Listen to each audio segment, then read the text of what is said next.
अस्सलामु अलैकुम रहमतुल्लाहि व बरकातुहू। तालिबात से गुजारिश है कि वो आखिरी हदीस की तिलावत करें।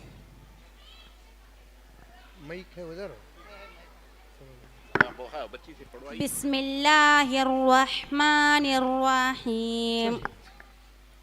बाब क़ौलिल्लाहि तआला व नज़अुल मवाज़ीनल क़िस्त लियौमिल क़ियामति व अन्न अअमाल बनी आदम व क़ौलहुम यूज़नु व क़ाल मुजाहिदुन अल क़िस्तासुल अदलु बिर्रूमिय्यति व युक़ालुल क़िस्तु मस्दरुल मुक़्सिति व हुवल आदिलु व अम्मल क़ासितु फ़हुवल जाइरु।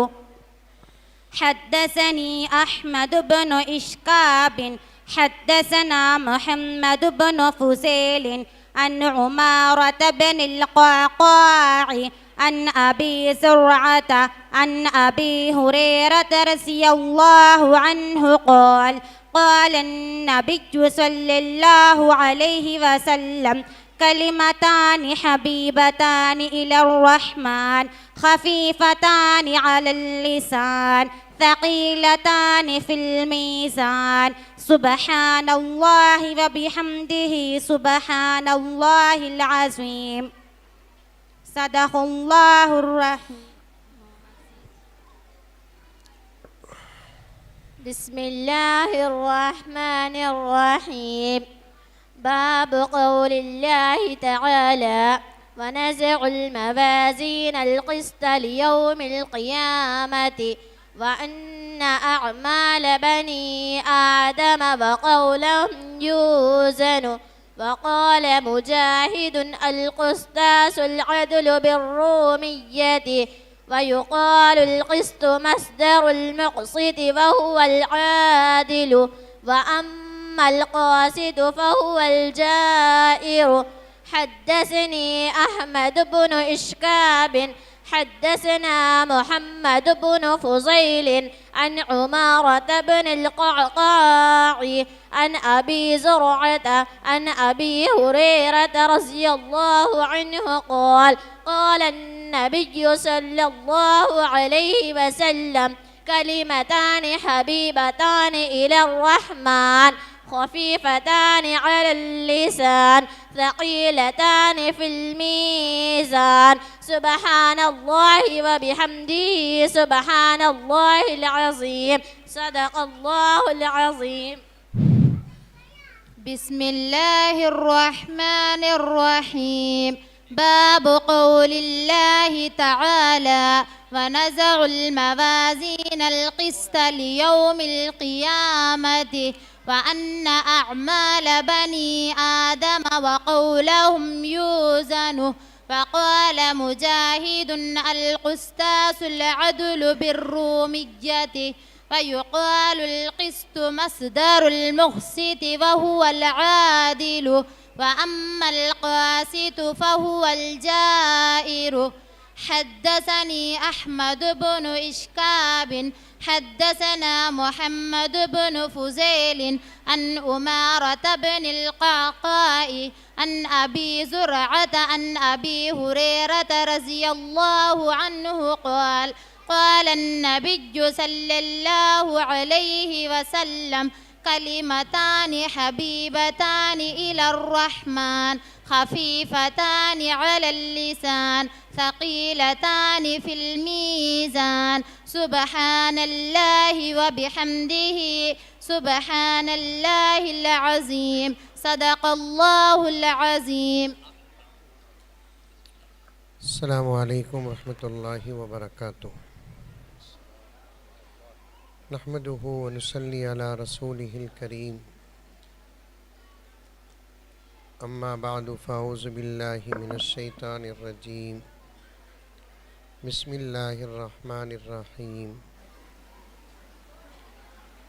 या अय्युहल्लज़ीना आमनु उदख़ुलू फ़िस्सिल्मि काफ़्फ़ा वला तत्तबिऊ ख़ुतवातिश शैतान इन्नहु लकुम अदुव्वुम मुबीन। वक़ाल अज़्ज़ वजल वमा यंतिक़ु अनिल हवा इन हुवा इल्ला वह्युन यूहा सदक़ल्लाहु मौलानल अज़ीम। अल्लाहुम्मा सल्लि अला सय्यिदिना नबीना मौलाना मुहम्मद व अला आलि सय्यिदिना नबीना मौलाना मुहम्मद व बारिक वसल्लिम। मुअज़्ज़ज़ सामीन,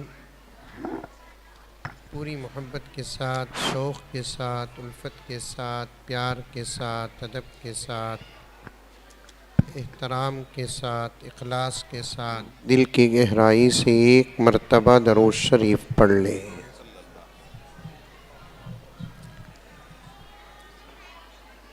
सबक के शुरू करने से पहले दो तीन बातें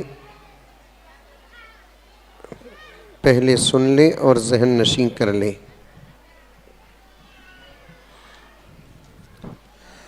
सबसे पहली बात यह है, माँ और बहनों से मुकम्मल खामोशी का लिहाज रखें, इसलिए कि इस वक्त तकरीर और बयान नहीं हो रही है, हदीस पाक का सबक हो रहा है। मुंतज़िमीन से भी गुजारिश है,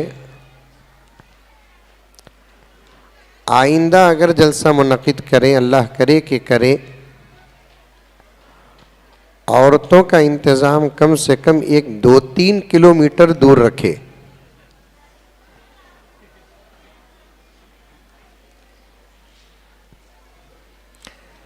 इसलिए कि औरतें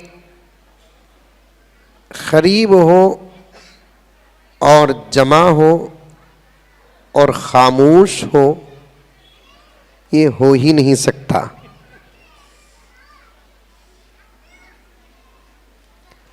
सबसे बड़ा मसला ये है,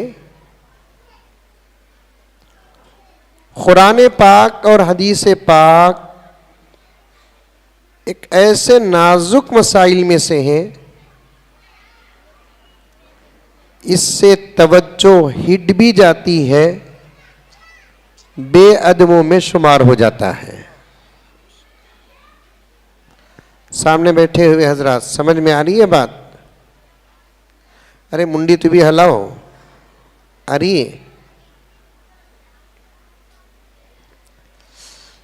हमारे उस्ताद मोहतरम हज़रत क़िबला दामत बरकातुहुम के भी उस्ताद मोहतरम शेखुल हदीस फ़ख्र कर्नाटक हज़रत शाह मुफ्ती अशरफ अली साहब रहमतुल्लाहि अलैह, जिनको 50 साल बुखारी शरीफ पढ़ाने का शरफ मिला,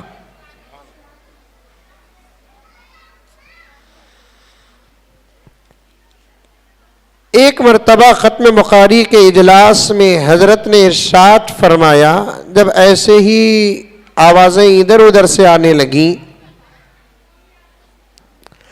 तो हज़रत ने अपने दर्स और ख़िताब में फरमाया, कुरान की तिलावत के वक्त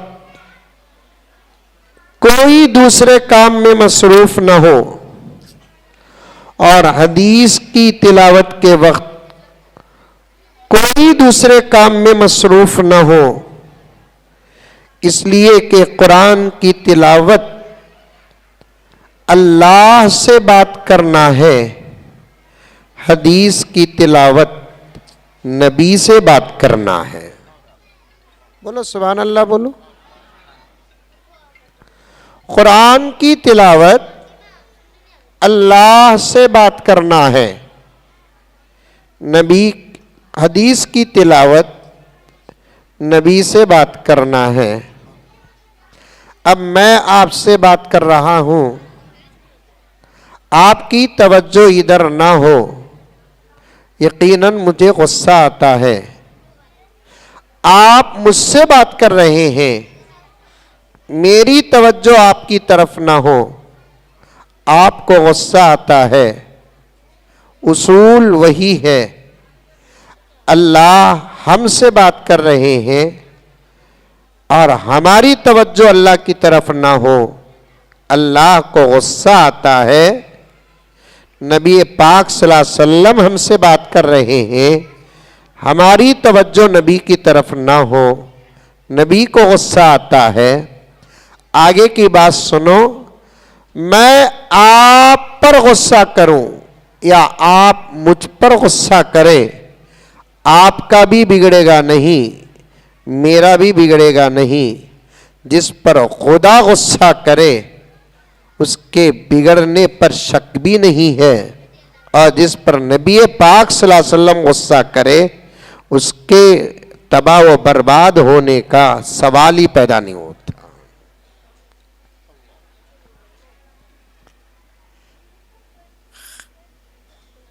माँ और बहनों से, बच्चियों से यहां तक कहता हूं कि ऐसे मौकों में इशारा तक दूसरों को न करें।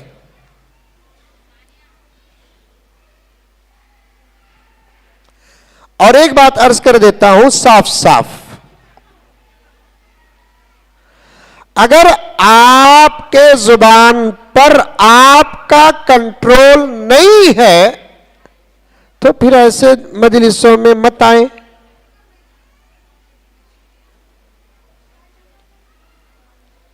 अब पता नहीं कि मैं नरसमपेट से हिफाजत के साथ जाऊंगा कि नहीं जाऊंगा।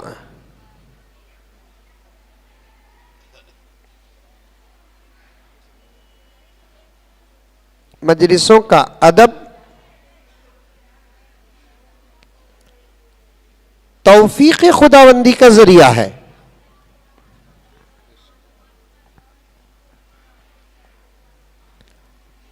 अल्लाह ताला हम तमाम को अमल करने की तौफीक अता फरमाए।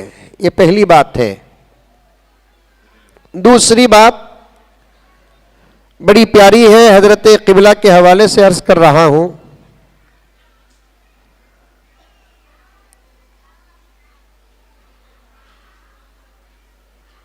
हदीस पाक का सबक है ये।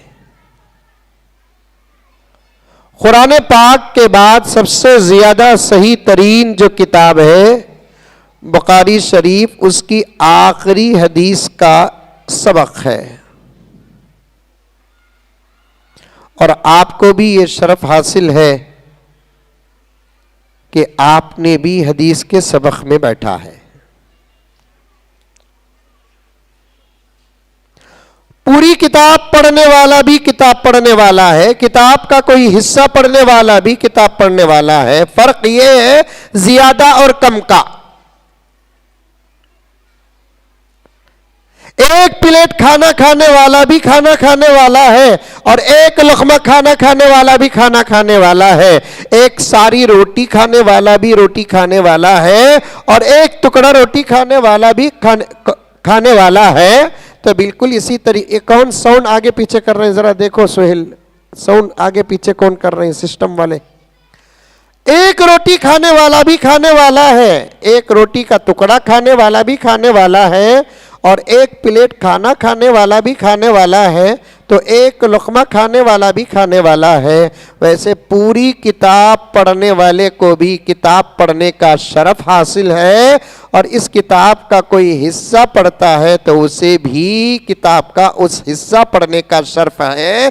फर्क ये है ज्यादा हिस्सा किसी को मिला और कम हिस्सा किसी को मिला। कभी कभी आप लोग भी फख्र कर सकते हैं मैं भी बुखारी पढ़ा हूं, लेकिन इसका मतलब यह नहीं कि आप भी मुहद्दिस बनकर बैठ जाएं। फजीलत क्या है मौलाना, जरा माइक का बोलो मौलाना।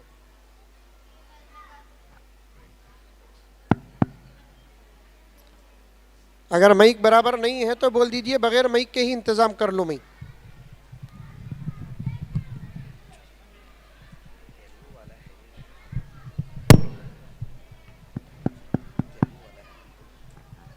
माइक सिस्टम को सेट जाए ब्रदर। किधर है सिस्टम वाले? अच्छी, ये देखिए जुल्म क्या है। मई का सितंबर भी खवातीन की तरफ है।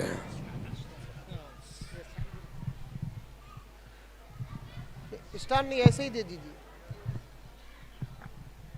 एकदम करीब रखना पड़ता है। कौन है सिस्टम वाला? कुछ भी तवज्जो नहीं करते आप लोग।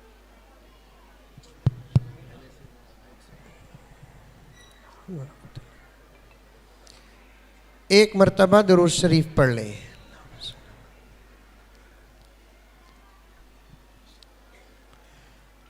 तो आपको भी ये शर्फ हासिल है कि अल्हम्दुलिल्लाह आपने भी हदीस पाक का सबक पढ़ा है।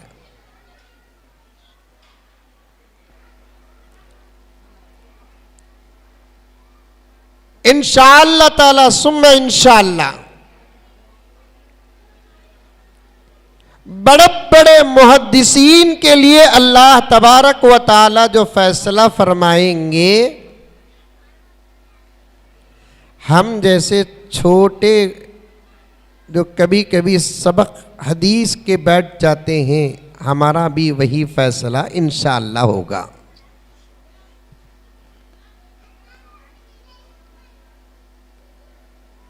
इस नीयत के साथ बैठो। आज हदीस पाक के सबक में बैठने का अल्हम्दुलिल्लाह मुझे शर्फ और मौका मिला है।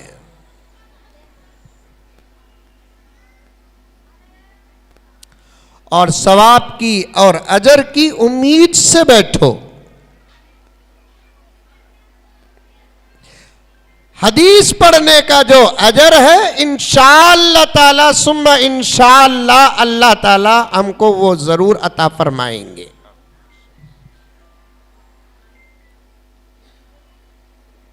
कुछ बातें हैं सबक में जो आपको शायद मुमकिन है कि समझ में नहीं आएंगी।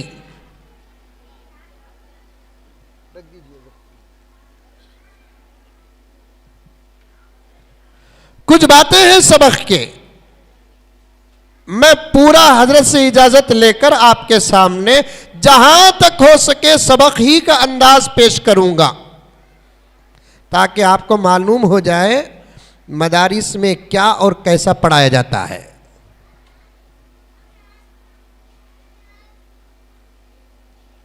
लोग समझते हैं कि मदरसों में सिर्फ अलीफ बा ता पढ़ाते थे बस। कुरान पाक के आयात याद दिला देते हैं।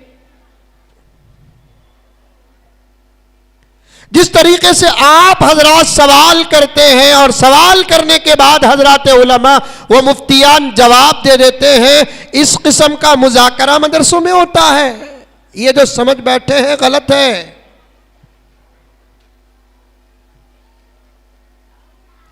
हदीस पाक की इस किताब तक पहुंचने के लिए मदारिस में पढ़ने वाले बच्चों को 5, 6, 7 साल का सफर करना पड़ता है। पढ़ाने वालों को अपना खून पसीना बनाकर बहाना पड़ता है।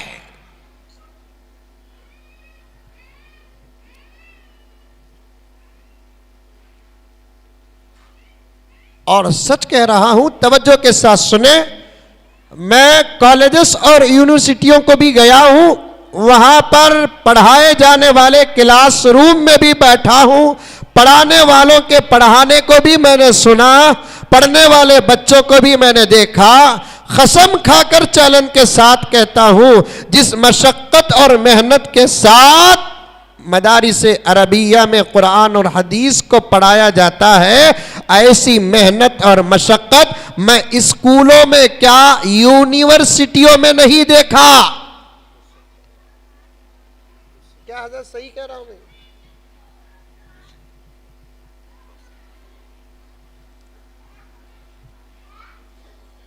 अभी सबक शुरू नहीं किया, मुकद्दमा शुरू में कुछ बातें बयान करना चाहता था ना, वो बोल रहा हूं मैं आपको। मदारिस के अंदर की मेहनतों को सादी सीधी और मामूली न समझे, बड़ी मेहनतों के बाद नतीजे निकलते हैं।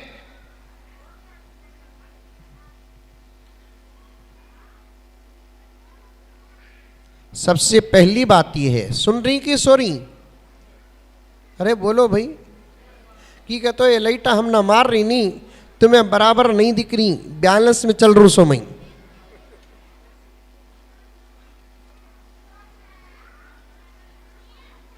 सबसे पहली बात,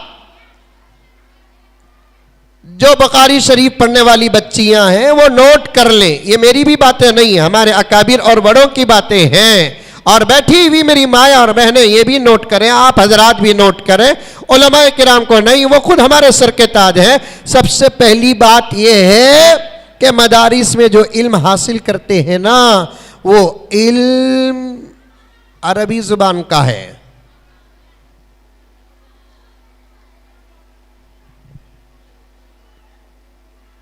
कुरान कौन सी जबान में उतरा? बोलो, अरबी में। प्यारे आका की जुबान कौन सी? अरबी। हदीस की जितनी किताबें हैं वो तमाम किताबें अरबी के, फिक़ह की जितनी किताबें हैं असल वो तमाम अरबी के, सीरत और तारीख की जितनी किताबें हैं वो सब के सब अरबी जुबान के। और पढ़े लिखे हजरात बैठे हैं, उलमा के बीच में साफ साफ कहता हूं, दुनिया में जितनी जुबानें हैं उन तमाम जुबानों में सबसे ज्यादा नाजुक और सेंसिटिव जो जुबान है वो अरबी जुबान है। इसका पूरा ग्रामर पढ़े बगैर किसी अरबी जुमले का दूसरी जुबान में तर्जुमा कर ही नहीं सकते। हमारे बेंगलुरु में बोलते दीवाना उठ्या मलीदा कुटिया।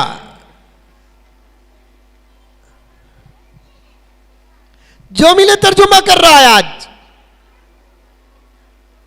कुरान खोल लिया, ऊपर नीचे आजू बाजू जो तर्जुमा लिखा हुआ है वो तर्जुमा बयान कर रहा है।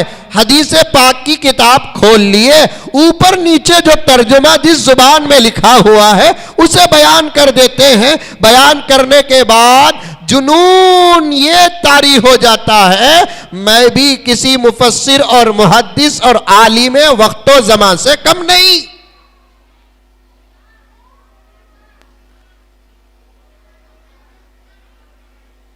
अल्लाह इस किस्म के ख्याल से हर मुसलमान की हिफाजत फरमाए। दुनिया के अंदर जितनी जुबानें हैं उन तमाम जुबानों में सबसे ज्यादा बारीक और सबसे ज्यादा ग्रामर वाली जो जुबान है, कसम अल्लाह की, वो अरबी जुबान है।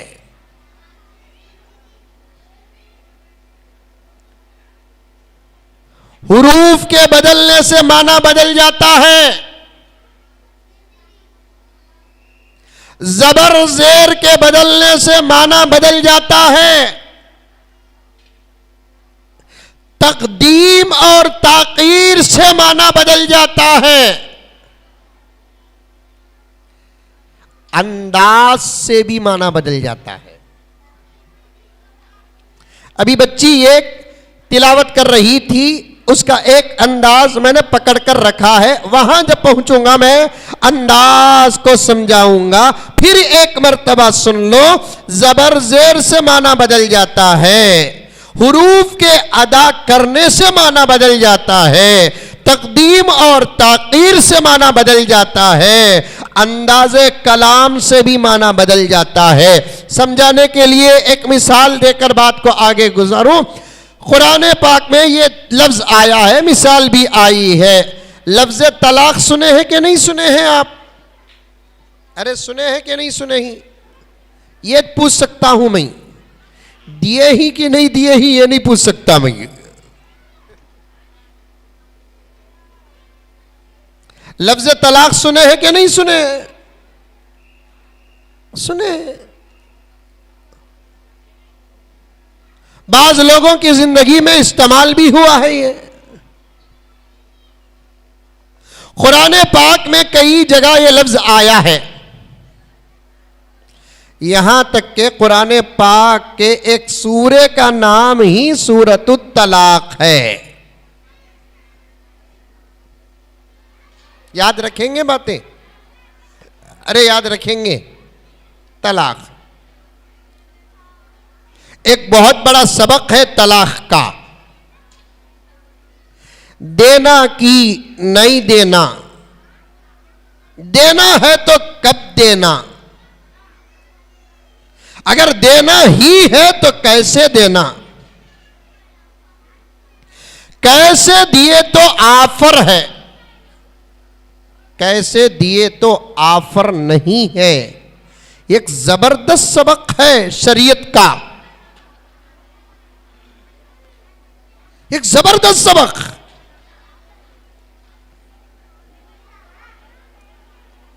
तलाक, लफ्ज तलाक, इसे हिज्जे करेंगे। खारी साहिबान तशरीफ फरमा है। ता लाम अलिफ कौफ, एक है ता। जरा मेरी हरकत को देखें, मस्तूरात देखें कि ना देखें वो अलग बात है, आप देखें। एक है ता ऐसा, ऐसी लकीर का जिसके ऊपर दो नुक्ते होते हैं। एक ता है ऐसा अंडे की तरह, साइड में एक अलिफ की तरह लकीर होती है, उसे भी ता कहते हैं, इसे भी ता कहते हैं। फर्क अंदाज और जुबान और अदा करने का है। ऐसा जो ता होता है ये बोलना आसान है, ऐसा जो ता होता है ये बोलना मुश्किल है। ऐसा ता बोलने वाला गैर खारी होता है, ऐसा ता बोलने वाला कारी होता है। यही मदारिस में सिखाया जाता है, मकातिब में सिखाया जाता है। हजरत जब दोनों की आवाज एक है तो दो अलग अलग शक्ल के क्यों हैं, यह सवाल जाहिलाना है। अगर दोनों की आवाज एक होती, अल्लाह दो को अलग अलग पैदा न करते। दो की आवाज अलग है इसलिए अल्लाह अलग पैदा कर रहे हैं, दो की आवाज अलग है। ये ता जहां जाता है उसका माना अलग है, ये ता जहां जाता है उसका माना अलग है। यही मैंने आपके सामने अर्ज किया, जबर जेर से माना बदल जाता है, हुरूफ के बदलने से माना बदल जाता है, तकदीम और ताकीर से माना बदल जाता है, अंदाज़े कलाम से माना बदल जाता है।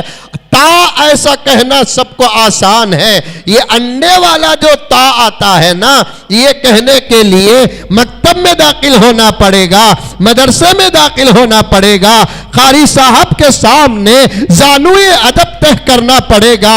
हो सकता है कि एक दिन लग जाए, 2 दिन लग जाए, 3 दिन लग जाए, इंशाअल्लाह ताला जरूर आ जाएगा पढ़ना। मैं बता दूं आपको आवाज निकाल कर, फर्क आपको महसूस होगा। ता ये आवाज है ता की, तो ये आवाज है ता की। अगर ता से कहेंगे तलाक, अगर ता से कहेंगे तलाक, अंदाज हुरूफ का मालूम हो गया। और जिस तलाक में ता आता है उसका माना आता है मिलने के, और जिस तलाक में ता आता है उसका माना आता है अलग होने के। जरा आप अंदाजा लगाओ, हुरूफ के बदलने से माना जमीन आसमान का फर्क बता देता है। अरबी जुबान हर किसी के बस की जुबान नहीं है, आपको इजाजत है अरबी की मंजिलें तय करने की, लेकिन शर्त यह है कि आपको इस रास्ते में वक्त लगाना पड़ेगा। मैं यही बताना चाह रहा हूं ना, मदारिस अरबिया में जो पढ़ाया जाता है वो मामूली इल्म नहीं। पढ़ाते पढ़ाते हजरात उलमा असातिज़ा व मुहद्दिसीन के पेशानी से जो पसीना निकलता है वो दरअसल खून का नतीजा होता है। फिर भी लोग कहते हैं क्या हो रहा है मदरसे में। बाज लोग तो यहां तक कहते हैं, अल्लाह माफ करे उनको, छोटे मदरसे, छोटे मोहतमिमा की दुकानें हैं, बड़े मदरसे, बड़े मोहतमिमा की फैक्ट्री है। बोलते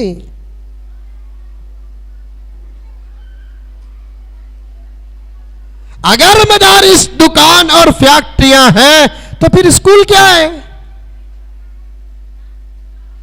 कॉलेजेस क्या है, यूनिवर्सिटियां क्या है।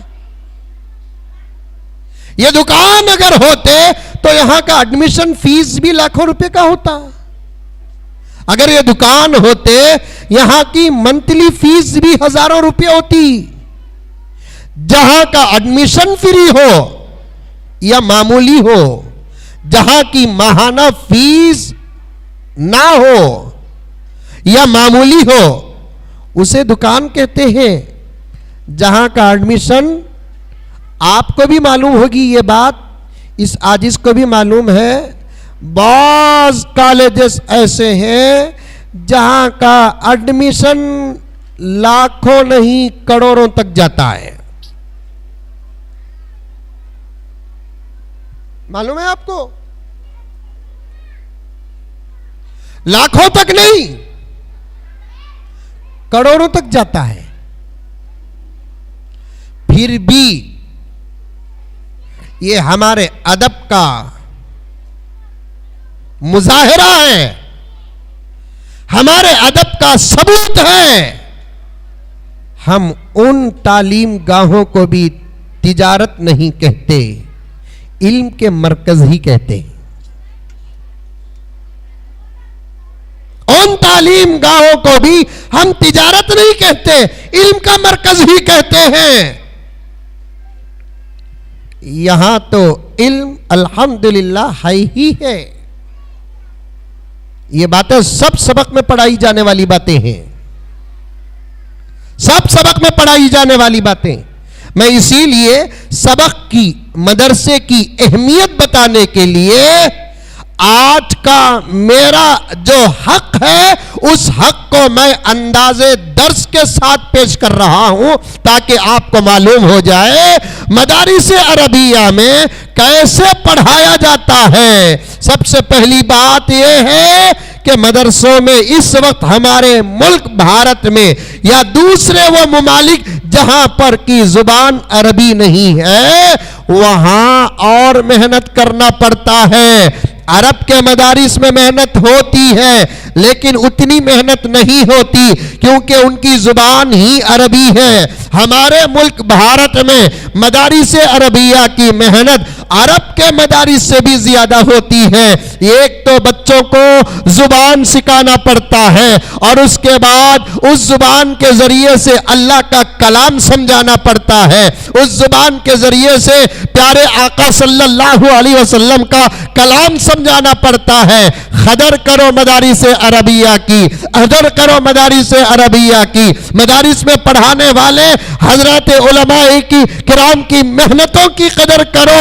खुदा वहदहू ला शरीक की कसम, अगर मदरसों की कदर नहीं करोगे, उलमा की कदर नहीं करोगे, मैंने हमारे अकाबिर से सुना है और इस छोटी सी उम्र में मैंने हालात को भी देखा है। कदर करो मदारिस अरबिया की, कदर करो उलमाए किराम की। हजरत मौलाना मुफ्ती सईद साहब पालनपुरी रहमतुल्लाहि अलैह, जो दारुल उलूम देवबंद के शेखुल हदीस गुजरे हैं, और काफी अरसा हजरत वाला को हदीस की किताबों में से एक किताब तिरमिजी शरीफ पढ़ाने का शर्फ मिला है, और हजरत के सबक को तहरीर की शक्ल में भी कलमबंद किया गया है।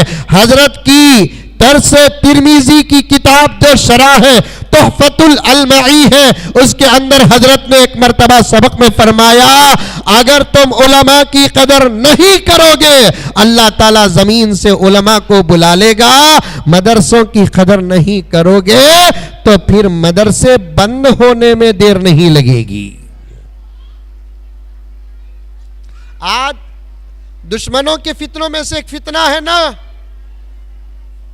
दुश्मनों की नजरें पड़ी है ना, उलमाए किराम पर, मदारिस पर मैं खुलकर बोलना नहीं चाहता, आप समझदार हैं, इशारे समझते होंगे आप। हमारे मुल्क के सिलकते मसअलों में एक मसअला मदारिस अरबिया का है। हमारे मुल्क के सिलकते मसअलों में से एक मसअला मदारिस अरबिया का है, और इन दुश्मनों की नजर आपके नरसम पेट के किसी गली के मकतब पर नहीं, इल्म का मरकज दारुल उलूम देवबंद तक भी है। ये पहला पैगाम देता हूं, आपकी हमारी जिम्मेदारी है मदारिस को मजबूत करना, आपका हमारा फर्ज है मदारिस को मजबूत करना। और मदारिस को मजबूत करने के दो तरीके हैं। तवज्जो के साथ सुनो, मदारिस को मजबूत करने के दो तरीके हैं, दो पर भी मिलकर अमल करना। ऐसा नहीं कि एक पर अमल करे और एक को छोड़ दे, इस पर अमल करे उस पर छोड़ दे, नहीं, दो पर भी अमल करना होगा। एक तरीका क्या, मदरसों की जरूरतों को तहकीक के साथ पूरी करो। मैं ये लफ्ज जोड़ रहा हूं ना, इससे ज्यादा अमानत क्या हो सकती है।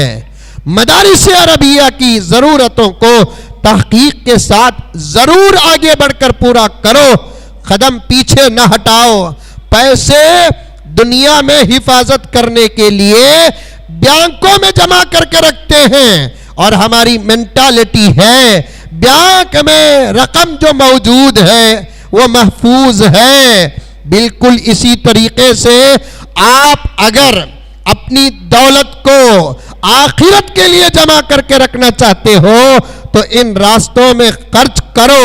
अल्लाह ताला फरमाते हैं मा इंदकुम यनफदु व मा इंदल्लाहि बाग, जो तुम तुम्हारे लिए खर्च करते हो वो खर्च हो जाता है, जो अल्लाह के लिए खर्च करते हो वो अल्लाह पर खर्च होता नहीं। अल्लाह बचा कर रखते हैं, हिफाजत के साथ रखते हैं। जब कब्र को जाने का वक्त आएगा वहां वो पैसे का सवाब काम आएगा। हशर के मैदान में हाजिरी जब होगी वहां वो पैसे का अजर काम आएगा। पहला तरीका, नरसमपेट के मुसलमानों, जिम्मेदारों, मालदारों, गरीबों, मैं तुमसे भी कहना चाहता हूं कि तुम 1 रुपया तो निकालने की ताकत रखते हो, 2 रुपया निकालने की ताकत रखते हो, 5 रुपये निकालने की ताकत रखते हो। जो तुम्हारी ताकत है उस ताकत का इजहार करो, अपनी मोहब्बत का इजहार करो। पहली बात मदारिस अरबिया को मजबूत करने की क्या है कि इसकी जरूरतों को तहकीक करके पूरा करो, वरना आपको मालूम है कि नहीं मालूम है, एक बहुत बड़ी शख्सियत हमारे बीच तशरीफ फरमा है जिनका सफर पूरे मुल्क में अकाबिरीन के साथ होता है, और हजरत क़िबला तो इन तमाम बातों को जानते हैं, उलमाए किराम जानते हैं। दुश्मन 2 रास्ते इख्तियार किया है, दुश्मन 2 रास्ते इख्तियार किया है, दुश्मन 2 रास्ते इख्तियार किया है। एक रास्ता साफ साफ मदरसों को बंद करने का, और दूसरा रास्ता क्या, खुद आगे बढ़कर मदरसों की खिदमत करने का। दोनों खतरे हैं, मदरसे को बंद करना भी खतरा है और दुश्मन का पैसा मदरसे को लगना भी खतरा है। जरूरत नहीं, किसी की हमदर्दी की जरूरत हमारे मदारिस अरबिया को नहीं, किसी के एहसान की जरूरत हमारे मदारिस अरबिया को नहीं। अल्लाह काफी है, सदका प्यारे आका का है। हम सब अगर मुत्तहिद हो जाए तो इस वक्त मुल्क के 30,000 मदरसे नहीं बल्कि मुल्क के 7,000 मदरसे चला सकते हैं। जरा दुश्मनों को पैगाम दे दो, जरा दुश्मनों को पैगाम दे दो, जरा दुश्मनों को पैगाम दे दो। हम मदरसों को जो देते हैं वो ज़कात का पैसा देते हैं, मदरसों को जो देते हैं वो सदक़े का पैसा देते हैं, मदरसों को जो देते हैं वो ईसाले सवाब के लिए देते हैं। दुश्मनों को ये बता दो हमारे ज़कात और सदक़े का ये हाल है तो फिर हमारे तोहफों का आलम क्या होगा। बोलो सुभान अल्लाह तो बोलो, नहीं तो इन्ना लिल्लाह बोलो। मैं माइक पर इन्ना लिल्लाह पढ़तू। देखो माइक का हाल क्या है। आइंदा से कहती मैं जलसे को गया तो कारी साहब एक शर्त लगा को जातू, माइक भी मेरा होगा, सिस्टम भी मेरा होगा। ये आज के जलसे का जो माइक सिस्टम है नी उसकी आधी फीस कम करो। नहीं, हमारे मुंतजिबीन भी ऐसे हैं जिनको सिर्फ जलसा कामयाब होने की फिक्र होती है, जरूरतों पर नजर नहीं रहती। कैसे ना कैसे मजमा आ जाए, उलमा आ जाए, बयान हो जाए, लेकिन जो जरूरतें हैं देखो जलसे को कामयाब करने की उस पर नजर नहीं रहती। गर्ज हदीस का सबक है, मैं ज़ियारा तनकीद और एतराज़ करना नहीं चाहता, बात आ गई तो अर्ज़ कर रहा हूँ। मदारिस अरबिया की खिदमात बताते बताते मदरसों को दो तरीक़े से मजबूत करो। एक, मदरसे की जो ज़रूरतें हैं तहक़ीक़ के साथ, बग़ैर तहक़ीक़ के दे उन्हों को। मैं ये नहीं कहता कि अंधे बनकर जाकर दो, नहीं, तहक़ीक़ करो, इस्तेमाल सही हो रहा है क्या, ये तहक़ीक़ करने की देने वाले को इजाज़त है। जो नहीं देता उसे सवाल करने की इजाज़त नहीं। लेकिन आजकल मुआशरे में देखते हैं जो नहीं देता सबसे ज़्यादा उन्हें उड़ता सो,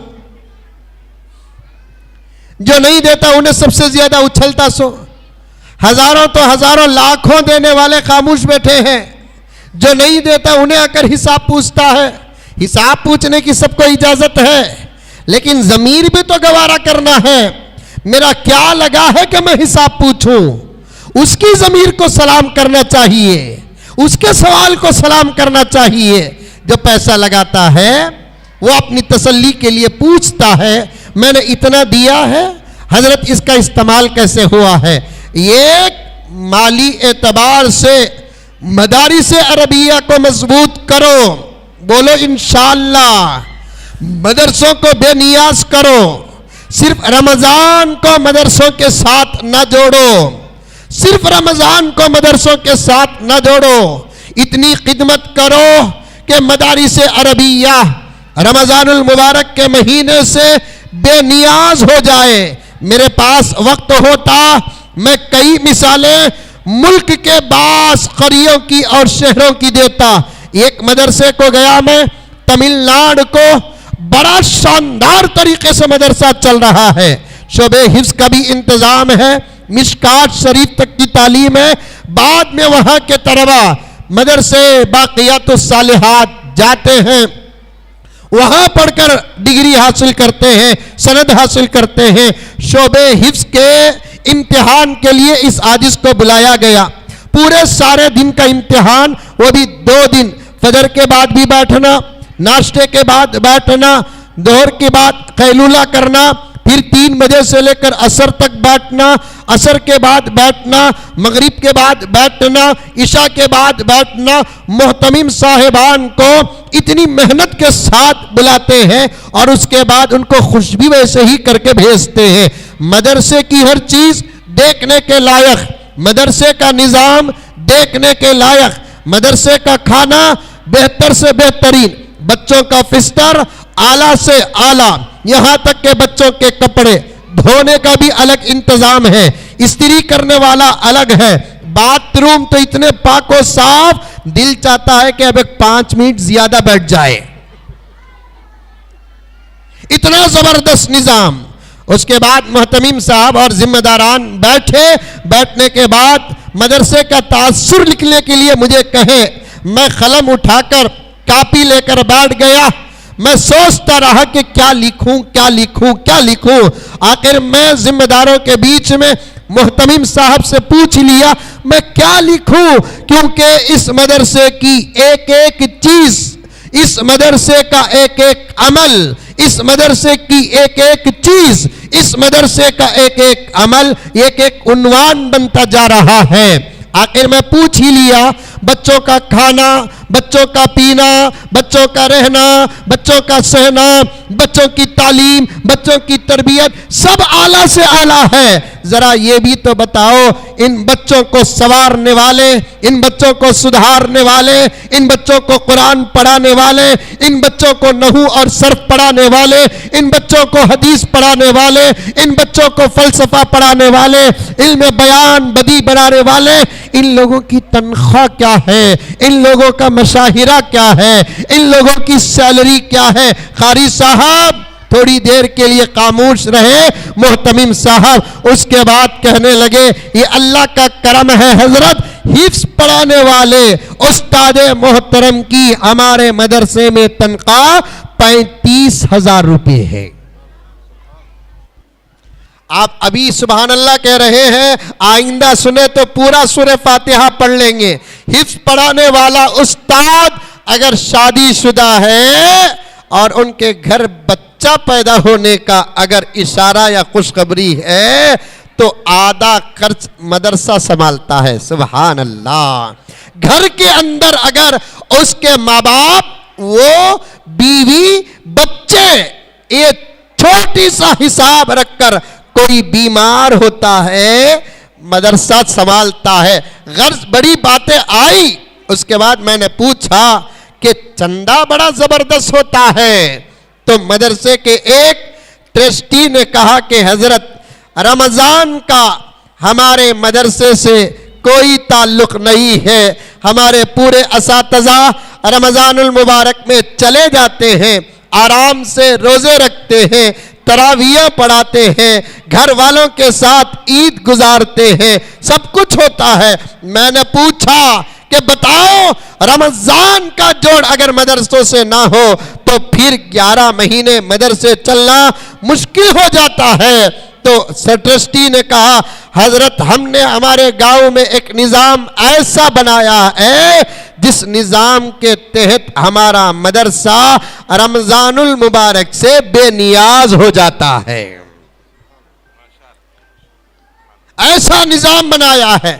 खुदा की कसम, अल्लाह के नबी के फरमान की किताब में हाथ रखकर कहता हूं, उन्वान में बात आ गई तो कह रहा हूं, कोई मेरा कान छेदा नहीं और किसी ने मुझे ये उन्वान दिया नहीं।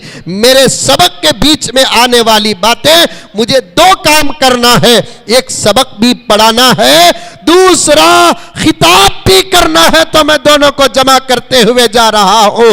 मैं नरसमपेट के मुसलमानों को नहीं, पूरे मुल्क भारत के मुसलमानों को नरसमपेट के स्टेज में बैठकर कहना चाहता हूं कि हमको किसी की जरूरत नहीं, किसी के बजट की जरूरत नहीं, किसी के ऑफर की जरूरत नहीं, किसी के हमदर्दी की जरूरत नहीं, किसी के रहम और करम की जरूरत नहीं। हम अगर चाहे दूसरों को दे सकते हैं, हमारे लिए हमारा अल्लाह काफी है। कह दो सुभान अल्लाह।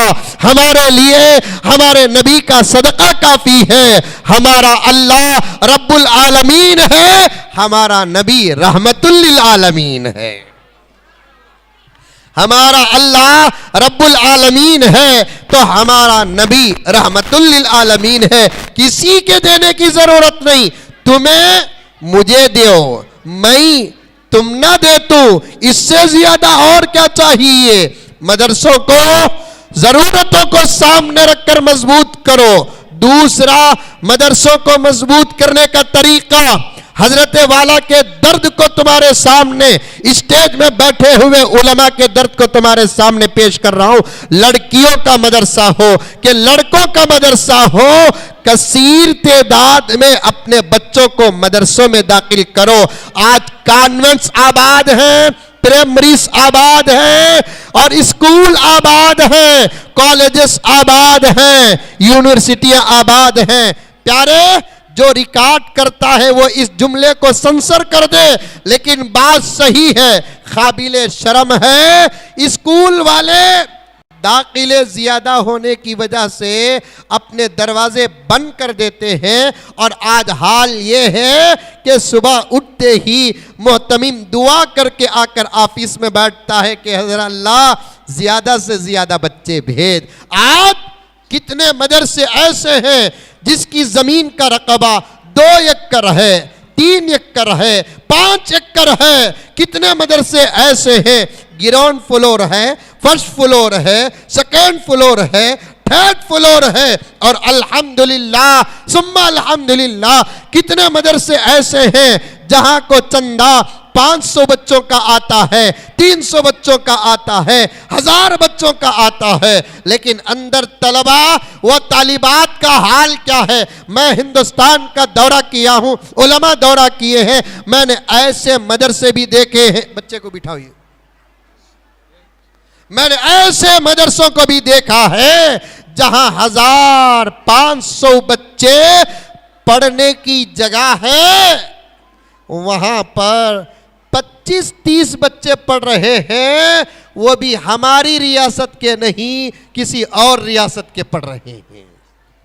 कहीं के भी पढ़े, बिहार के पढ़े हमें पढ़ाने तैयार, आसाम के पढ़े हमें पढ़ाने तैयार, यूपी के पढ़े हमें पढ़ाने तैयार हैं, पंजाब के पढ़े पढ़ाने तैयार हैं। मैं एतराज नहीं कर रहा हूं, लेकिन हमारी अपनी शर्म की बात कर रहा हूं। बाहर से बच्चे हमारे शहर आए पढ़ने के लिए, लेकिन हमारे यहाँ के बच्चे नहीं। मुझे एक बात कहने की इजाजत दे, क्या बिहार वाले ही बच्चे जनते हैं, तेलंगाना वाले नहीं जनते? अरे बात सही की गलत? मुंडी तू भी हलाओ रे बाबा। क्या बिहार वाले ही बच्चे जनते हैं? वहां भी बच्चे पैदा हो रहे हैं, यहां भी बच्चे पैदा हो रहे हैं, बल्कि सच कहूं तो मुसलमानों को जितने हो रहे हैं दुनिया की किसी कौम को नहीं हो रहे। अल्हम्दुलिल्लाह बोलो, नजर लग जाती। जितना मुसलमानों को हो रहे हैं अल्हम्दुलिल्लाह, उतना किसी कौम को नहीं। हमारे घर में बच्चे पैदा हुए तो टेंशन पार्लियामेंट को हो रहा है आजकल। क्या खुदा की कुदरत है देखो। हम ना बच्चे पैदा हुए तो टेंशन दुश्मनों को हो रहा है। अल्लाह के फजल से खिलाने वाले हमें, पिलाने वाले हमें, इलाज करने वाले हमें, हर चीज़ का ख्याल करने वाले अल्लाह के फजल से हमें, लेकिन टेंशन किसे हो रहा है? मैं बारहा ये मिसाल देता हूं, कौन की किसे की गुड़गे को मारा तो हम क्या फूटे थे। हमारे मदरसों में हमारे बच्चों को दाखिल करो और ख़ास तौर पर लड़कियों के मदरसों में हमारे अपने बच्चियों को पढ़ाओ। मौलाना का नाम भूल रहा हूं मैं, जो 5 मिनट से कम में तकरीर करके गए, लेकिन दर्द पेश करके गए। आज इर्तिदाद की लहर है, आज इर्तिदाद की लहर है और सबसे ज़्यादा दुश्मनों की शिकार हमारी कौम की बच्चियां हो रही हैं। ऐसे वक्त में हमारे बच्चों के अंदर अगर इल्म ना आए, दीन ना आए, तो फिर मुझे ये लफ्ज़ पर माफ़ करो, लेकिन कहने पर मजबूर हूं, हमारे बच्चियों की जिंदगियों में अगर इल्म ना आए, दीन ना आए, तालीम ना आए, तरबियत ना आए, तो फिर उनकी जान भी खतरे में, उनकी इज्जत भी खतरे में, उनका ईमान भी खतरे में। और ये 3 चीज़ें हम में से हर एक जानता है। मैं क्या कहूँ नरसमपेट के मेरे भाइयों और मेरी बहनों, मैं 80% हिंदुस्तान का दौरा कर चुका हूँ और कोई दिन अल्हम्दुलिल्लाह खाली नहीं रहता। जहाँ जाता हूँ हर जगह यही उन्वान आता है, मौलाना शराब के बारे में बोलो, मौलाना सूद के बारे में बोलो। साथ में ये उन्वान आता है कि मौलाना हमारी कौम की बच्चियां दुश्मनों का शिकार हो रही हैं। मैं बड़े अदब और बड़े ही गीरत के लहजे में बह रहा हूँ, क्योंकि मेरी बच्चियां बैठी हैं, मेरी बहनें बैठी हैं, मेरी माएँ बैठी हैं, उनके सामने मैं उस अंदाज को इस्तेमाल करना नहीं चाहता जिससे शर्म को भी शर्म आ जाए, हया को भी हया आ जाए। समझदार है तो समझो कि आज हमारी कौम की बच्चियों पर, इज्जतों पर दुश्मनों की नजर पड़ चुकी है। ऐसे वक्त में हमारे बच्चियों को मदारिस का रास्ता बताओ, हमारी बच्चियों से मदरसों को भरो। कितनी बड़ी शान की बात है, आज मकतब में हमारे बच्चियां नहीं पढ़ रही हैं। इस मदरसे में पढ़ने वाली बच्चियों को ये एजाज हासिल है कि आज वो बुखारी तक पहुंच चुके हैं। सुभान अल्लाह, बुखारी पढ़ना मामूली बात नहीं है। और बच्चियां जब इबारत पढ़ रहे थे, हमारा माहौल वही है, हमारा अपना माहौल वही है।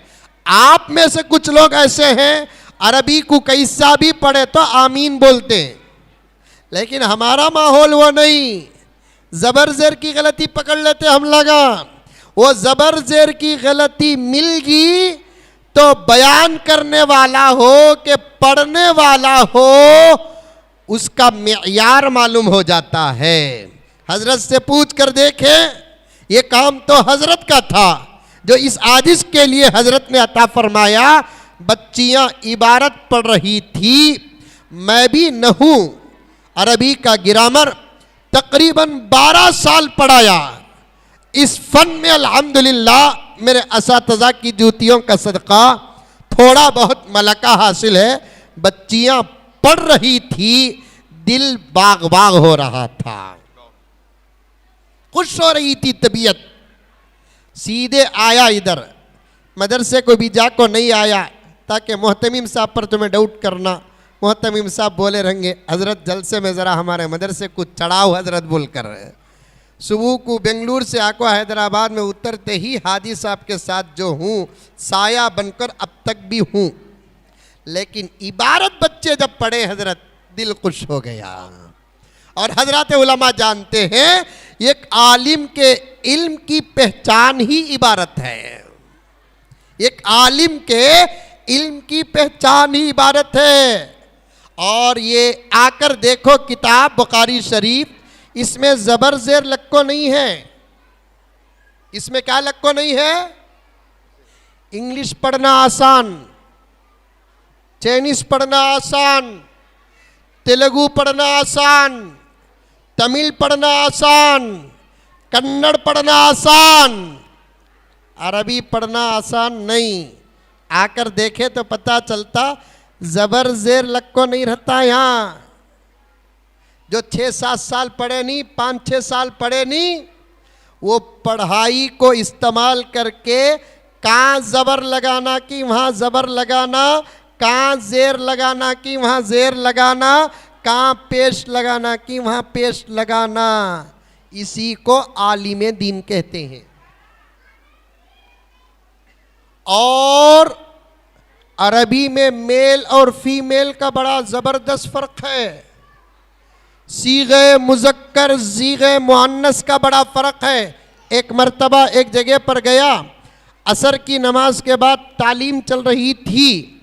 तो तालीम में मैं हमेशा कहता हूँ, भाई फ़ज़ाइल आमाल पढ़ो कि मुंतखब अहादीस पढ़ो, जहाँ जो पढ़ रहे हैं वो उसके लिए सही है, लेकिन तर्जुमा पढ़ो। अगर आप अरबी पढ़ना चाहते हैं, ज़बर ज़ेर है तो पढ़ो, नहीं तो नक्को। ये सही बात बता रहा हूं मैं। एक जगह गया, असर की नमाज के बाद तालीम हो रही है। अब वहाँ के जो साथी जो फ़ज़ाइल आमाल पढ़ रहे थे, वो अव्वल अरबी इबारत पढ़ रहे हैं। अन आयशा रज़ी अल्लाह ताला अन्हु। देख क्या भी समझ में नहीं है आपको, मैं इसीलिए बोला सबक के अंदाज में पेश करूंगा। बच्चियों से गुजारिश है, रोजाना नहवे मीर हिदायतुन्नहू को बार बार थोड़ा थोड़ा करके पढ़ते रहे। मीज़ानुस सर्फ, सर्फ मीर, पंजगन, इन किताबों को पढ़ते रहे। इबारत में जरा भी डाउट आया अपने असातिज़ा से रुजू हो। बारीक सेंसिटिव जुबान है। सामने जो साहब पढ़ रहे थे अन आयशा रज़ी अल्लाह ताला अन्हु, बाद में मैं बोलिया आप कहाँ के फारिग हैं? उन्होंने कहा कि हज़रत में कहाँ का भी फारिग नहीं। मैंने कहा कि ये साइड में उर्दू लिखो है नहीं वो पढ़ो, इधर साइड में अरबी है नहीं वो पढ़ो नको। कई को हज़रत? मैं बोलिया अम्मा आयशा का नाम आया या औरतों का नाम आया, अनहु नहीं पढ़ते, अनहा पढ़ते हैं। मर्दों का नाम आया, अबू हुरैरा का नाम आया, अबू बकर का नाम आया, उमर का नाम आया, तो अनहा नहीं पढ़ते, अनहु पढ़ते हैं। समझ में आई बात? खैर, खाली शुरू की बातों में 1 घंटा हो गया। मदरसों को मजबूत करो 2 तरीके से। एक, मदरसों की ज़रूरतों को पूरा करो। बोलो इंशाअल्लाह करेंगे। कौन सा भी मदरसा रंदो, सब मदरसे हमारे। समझ में आई बात है? सब मदरसे हमारे। तहकीक करो, ज़रूरत पूरी करो, जाते आते रहो। दूसरा, मदरसों में अपने बच्चों को दाखिल कराओ। करेंगे इंशाअल्लाह। कौन कौन करेंगे? हाथ उठाओ। माशाअल्लाह पूरे हाथ उठा रही। अब जिनके पास बच्चों की शादियां होगी, अब उन्हों रिटायर्ड हो गए, अब उन्हों कहाँ से लाएंगे बच्चे? नवासा नवासी को लाकर दाखिल करो, पोता पोती को लाकर दाखिल करो। और भी तकरीबन 1.5-2 घंटे का सबक है। मैं सिर्फ वक्त का तकाजा है, मैं हदीस पाक का तर्जुमा करते हुए सरसर गुजर जाता हूँ। ये इतना बड़ा मजमा जो बैठा है, इनमें से ज़्यादा तवज्जो के साथ हमारी फारिग होने वाली बच्चियाँ जो फारिगात हैं, आलिमात हैं, वो इस सबक को गौर से सुने। आप ही ने इबारत पढ़ी है। ये किताब सहीहुल बुखारी है। बुखारी शरीफ की 2 जिल्दें हैं। इसमें से ये आखिरी जिल्द की आखिरी हदीस है। इस किताब की आखिरी हदीस है, हुजूर की हदीसों में से आखिरी हदीस नहीं है। ये फ़र्क ज़हन में रखे। बाबू क़ौलिल्लाह, इमाम बुखारी रहमतुल्लाह अलैह का एक तर्ज है। क्या? हदीस को बयान करने से पहले हदीस का उन्वान बयान करते, जिसे तर्जुमतुल हदीस कहते हैं। उन्वान में कभी हज़रत इमाम बुखारी डायरेक्ट अपनी तरफ से उन्वान कायम कर देते, या नहीं तो उन्वान के तहत में कुरान पाक की कोई आयत पेश करते। इस हदीस के उन्वान में हज़रत इमाम बुखारी रहमतुल्लाह अलैह ने कुरान पाक की आयत को पेश किया है। आयत क्या है? वनज़उल मवाज़ीनल क़िस्त लियौमिल क़ियामह, कुरान पाक की आयत है। अल्लाह ताला खुद अपने तरफ से बयान फरमाते हैं, हम तराजुओं को अदल के साथ क़ियामत के दिन रखेंगे यानी कायम करेंगे। एक बात तमाम बच्चियां सुने और आप हजरात भी सुने, अरबी ज़ुबान को किसी और ज़ुबान में ठेठ सेम टू सेम तर्जुमा नहीं कर सकते। ज़रा ना ज़रा अपनी ज़ुबान में तर्जुमा बदलता है, लेकिन वो बदलने वाला जुमला जो होता है, ऐन तर्जुमा हो या तर्जुमे के करीब हो, लेकिन तर्जुमे के मुखालिफ ना हो, इस बात का लिहाज रखे। नज़ाऊ को मुफस्सिरीन किराम ने कायम करने से भी तर्जुमा किया है, रखने से भी तर्जुमा किया है, सब इसके तर्जुमे आते हैं। क़ियामत के दिन अदालत के साथ, इंसाफ के साथ हम तराजुओं को कायम करेंगे। मवाज़ीन मीज़ान की जमा है। एक तराजू को मीज़ान कहते हैं, कई तराजुओं को मवाजीन कहते हैं। इसके तहत में हजरत मुफस्सिरीन किराम क्या फरमाते हैं, या तो ये अंदाज़े कलाम है खुदा का, या नहीं तो अल्लाह तबारक व ताला सबके लिए एक एक तराजू अलग अलग रखेंगे, या नहीं तो अल्लाह तबारक व ताला एक ही तराजू में सबके नामे आमाल तोलेंगे। समझ में आई बात। फिर हजरत इमाम बुखारी इस आयत की ज़रा वजाहत करते हैं, व अन्ना आमाला बनी आदम, व अन्ना आमाल मुस्लिमीन नहीं, बनी आदम, आदम अलैहिस्सलाम से लेकर अब तक और अब से लेकर क़यामत तक जितने पैदा होंगे उन तमाम के आमाल क्या होंगे, तूज़नु, तोले जाएंगे। समझ में आई बात है, तोले जाएंगे। बड़ी गहरी तहकीक है इसमें, मौका नहीं है कभी हजरत क़िबला को दावत दे और बैठे और सुने। एक लफ्ज़ आया है इसमें क़िस्त, इसकी तहकीक करते हैं इमाम बुखारी।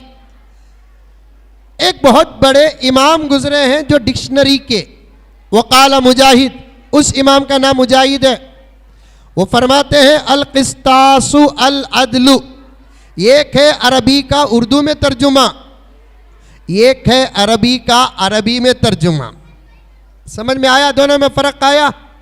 कब भी तेलुगु में भी तुम्हें वो पूछ लेता ना, ऐसा का तो क्या बोलकर, अब उन्हें ऐसा का तो क्या पूछे तो उन्हें जो जवाब देता उसी ज़ुबान में जवाब देता।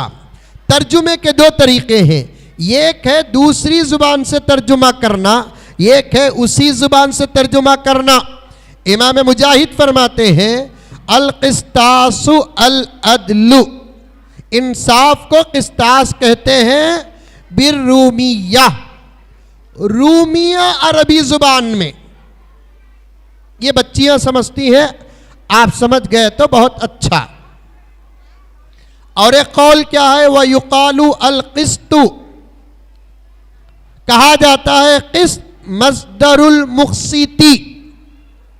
बच्चियां समझते हैं, नहू सर पढ़े हुए, सुलासी मुजर्रद सुलासी मजीद फी की बहस है यहाँ पर। अल मुक़्सित किसे बोलते, वहुवल आदिल, इंसाफ करने वाले को। वही काफ सीन ता से एक लफ्ज़ आता है, बजाय मुक़्सित के कासित अगर आ जाता है तो फहुव जाइर, वो जालिम के माने में आ जाता है। अल्फाज बदलते हैं तो माना बदल जाता है। अब उसके बाद सनद पेश करते हैं इमाम बुखारी, हद्दसना अहमद इब्नु इश्काबिन क़ाल हद्दसना मुहम्मद इब्नु फ़ुज़ैलिन अन उमारत इब्निल क़अक़ा अन अबी ज़ुरआ। हदीस के दो हिस्से होते हैं, एक हिस्सा सनद हदीस और एक हिस्सा मतन हदीस। आका के ज़ुबान से जो निकला या आका के बारे में क्या है उसे कहते हैं मतन हदीस। आका ने क्या कहा, ये कौन बोलते हैं, उनको कहते हैं सनद हदीस। हदीस के सही और हदीस के ज़ईफ़ होने का हुक्म सनद को सामने रखकर ही लगाया जाता है। और इमाम बुखारी अपनी पूरी बुखारी में जितने रावियों का नाम लिए हैं वो सब के सब सही तरीन अशख़ास में से हैं। उनकी रिवायतों से हदीस के अंदर सेहत पैदा हो जाती है और हदीस का हुक्म सही लग जाता है। ये जितने अब तक मैं पढ़ा ये तमाम रावीयीन हैं अन अबी ज़ुरआ ताबिई तक। उन्होंने रिवायत की हदीस को अन अबी हुरैरा था, हज़रत अबू हुरैरा से। क्या कहते हैं अबू हुरैरा, क़ाल। और एक बात बच्ची की जो मैंने एक छोटी सी बात महसूस की वो गौर से सुने। खाल का एक ऐसा लफ्ज़ है जिसका फ़ाइल भी बनता है, जिसका मक़ौला भी बनता है। अगर खाल का फ़ाइल है मिलाकर पढ़ो, खाल का मखौला है अलग करके पढ़ो ताकि माना आसानी से समझ में आ जाए। जैसा कि युकालुल क़िस्त किस्तु एक लफ्ज आकर है, तवज्जो से पढ़े। युकालुल किस्तु मिलाकर पढ़ेंगे तो सुनने वाले को किस्त फाइल समझ में आएगा। व युकाल टिका कर अल किस्तु पढ़ेंगे तो युकाल और अल किस्त के दरमियान में फ़र्क है, समझ में आएगा। ये ग्रामर से ताल्लुक़ रखने वाली बात है।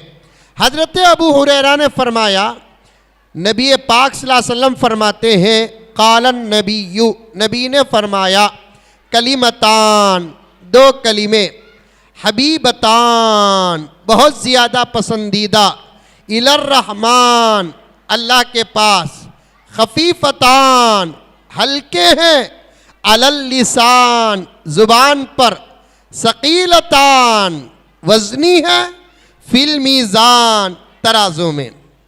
एक बात कहता हूँ आपसे भी, बात करे तो अल्फाज को तोल तोल कर खूबसूरत अंदाज से बात करना, ये शान खुदा, शान नबूवत है।